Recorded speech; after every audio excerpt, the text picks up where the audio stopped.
Bom, ela vai ouvir bom nós tem é para mim a noite de town hall que ainda tem bastante gente a bini e participar nesse show aqui na dona comentário na quando a mira com nós meses de sobre a isla que tem preocupação na quando tem e também possível solução na quando a mira para que é preocupação é reto na quando nós tem para que desenvolver que nós conhecendo aqui esse aí tá obi positivo e seguro a também nós tá mira que tem uma sala basta yen aqui na também então esse crédito toque tem participação de comunidade desse aí para assim na onde nos poderá arriba certo solucionam para problema na nossa mira e também o desenvolvimento de Bonaire. Como bem você chega na ideia para acercar Banco Mundial para nós para chegar na Town Hall? Que tem motivo? Bom, ela começa a que nossa mira é crescimento que o Bonaire está conhecendo agora aqui, com o crescimento bem rápido, riba diferentes aspectos. Se você mira a quantidade de habitantes que o Bonaire tem agora aqui, se você mira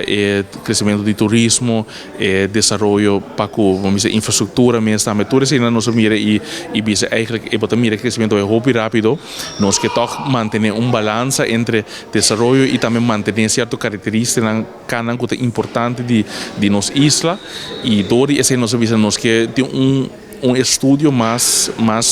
deep, para poder entender o que coisa mira, o que coisa também sentimento na coisa viva, pero nós que tem algo científico que nós usa como base no momento que nós vai, por exemplo, para o ministério para chegar a certa decisão, manejo como para atender com certa coisa, por exemplo, vou pensar o ponto de vista geração, se nós que aguentar nós precisamos bom base para nós pensar, ok, isso aqui tá o qual que nós mira e sentir em comunidade, isso é estudo científico que dá assim e a base desse aí nós estamos com mestre põe certo